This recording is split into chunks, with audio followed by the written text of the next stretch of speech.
I was born and brought up in a Hindu family here in Karunagapalli in Kollam district of Kerala.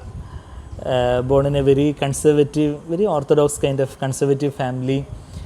From the childhood, I was very devout follower of Hindu deities, and I used to recite this Lalita Sahasranamam, Vishnu Sahasranamam, used to read Bhagavad Gita. I used to do this transcendental meditation, used to read on positive thinking, and used to even write some articles and poems on these philosophical themes and all, even from my childhood.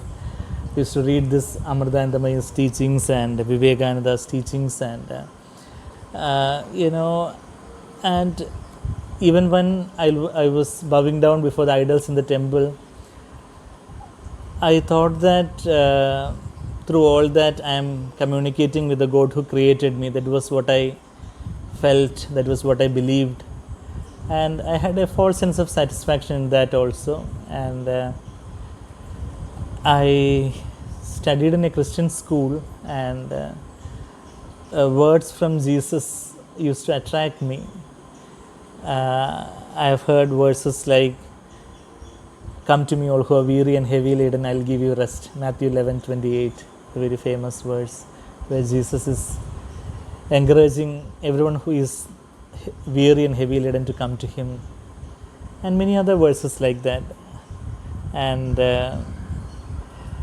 when I was doing my pre-degree, that was today's plus 2 was called pre-degree that time, and during the first pre-degree I got hold of a New Testament in Malayalam, and it was gifted to me by one of my seniors there in college, and I used to flip through the pages of the New Testament, and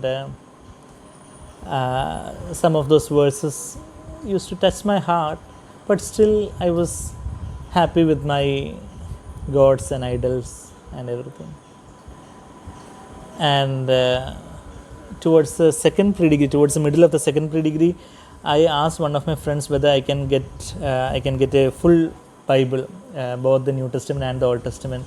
And one of my my roommates at that time, he gifted me a full Bible, one New King James Version, one Bible, full Bible he gifted me. And that was towards the middle of the second pre-degree. Once in a while I used to read those verses also from the Bible. But a turning point occurred in my life towards the end of my second pre-degree. That, kind of end of the plus 2, we can say, for you to understand better. That was in 1999, some 1999 December. It was around some 20 and a half years ago. So 1999 December 19th, one Sunday, I still remember there was a physics, chemistry, biology Olympiad exam in our college that day morning. So I woke up in the morning. I wanted to brush through the portions of the physics, chemistry, biology and all, but somehow the Lord had arranged some circumstances in my life in such a way that fine morning I didn't have any peace of mind. I myself had written about peace of mind. Even in that year's college magazine and all, I had written an article on mind, the domain of peace and all. But even the author of this article myself was sitting over there by that time we had moved to a single hostel room and I studied my plus 2 pre-degree in one Maruvenius College in Trivandrum. So there in the hostel room, it was around 6:15 a.m. In the morning, 6:15. I was alone in the hostel room. I was sitting beside the table, and I wanted to brush through the portions of the exam, but somehow, I was finding that even with all my philosophy and all my understanding of God, I am not enjoying the true peace of mind, and there is some sort of a vacuum or an emptiness in my heart. I didn't know what to do, but somehow I suddenly felt an urge to open up the Bible on my table. Before that, before opening up the Bible also, I was, I had an inner glimpse of the holiness of the God who created me.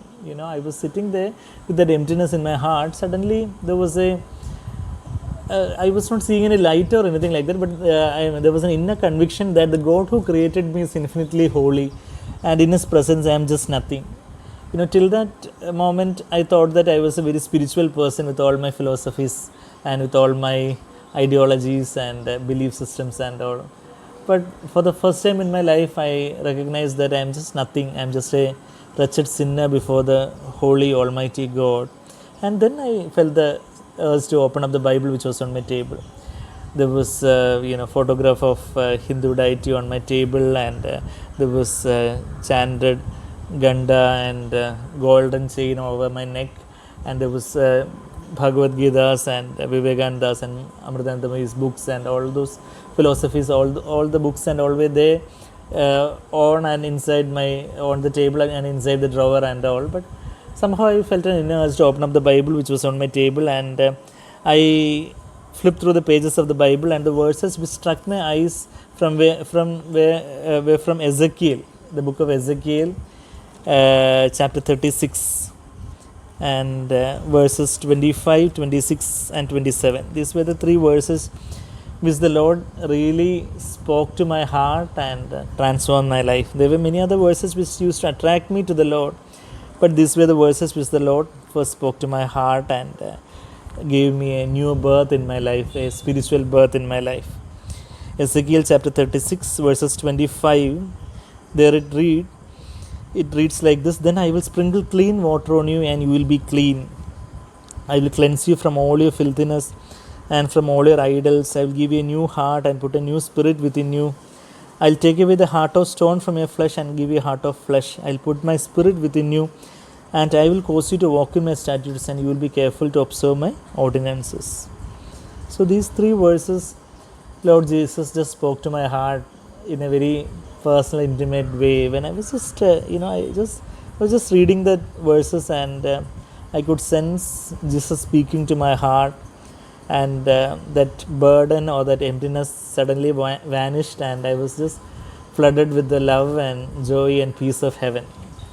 And when I am testifying to you after all these years, I can testify honestly that the love and joy and peace that flooded from heaven that day has multiplied umpteen number of times over these years. And again, from my side, I can say that that was the beginning of that eternal love relationship with the Lord Jesus in my life. And my whole Christian journey, I can testify that it's just a walk with the Lord. It's just a love relationship with the Lord.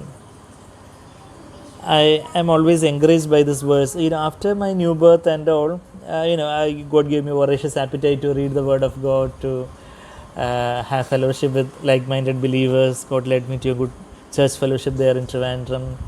There I got baptized, and when my parents came to know all that, there were much persecution at home. It is another long story, and they after my pre-degree, before the MBBS started, some 4 to 6 months delay of the admission was there, and that period was kind of a persecution for me at home. My parents now they are very now they regret about what all they did to me that time, but that time, because of the apparent human love for me, they wanted to somehow grab me back to their own faith. So they pressurized me a lot, and even they took away the Bible and the spiritual books I had. And there was a period of time when, even after becoming a believer, I didn't have the Bible or any Christian contacts or anything, and I was alone with the Lord. It was just like, when I now hear testimonies about these people in China and Romania and all, without Bible or without somehow when they are undergoing some sort of persecution and imprisonment and all. I didn't undergo anything much, any that kind of any torture or anything like that, but at that age, there was a adversity that I faced without any fellowship, rejection from the family, and so much of that kind of abusive words from their mouth, because they were so angry with me, because they thought that I was kind of brainwashed by some people, although I testified to them that it was not anybody pressurizing me or anything. It was my free choice to follow Jesus, and it is not any religion that I changed to, but it is my heart that was transformed by the Lord Jesus. They couldn't really digest that, and but actually, that time also was a time of strengthening of my faith. Although there was no literal Bible with me, the verses which the Lord had spoken to my heart during those initial 6 months, from that December 19 to in the midst of June, when the Bible and everything was taken away from me, that initial 6 months the Lord had planted and sowed much seed of the Word of God in my heart. So in that plenitude, by the Lord's grace, I could amass so much of grains or the seed of the Word of God, just like that Joseph of Genesis. The initial 6 years of plenitude was there. In Genesis it is called 7 years of plenitude and 7 years of famine. So Joseph wisely gathered all the grains during the time of plenitude, so that during the time of famine he could give grain to not only for his own need, but also for his own country, and for other nations also he could provide to. So similar was my case when that time of plenitude the Lord could help me to gather much of the Word of God in my heart.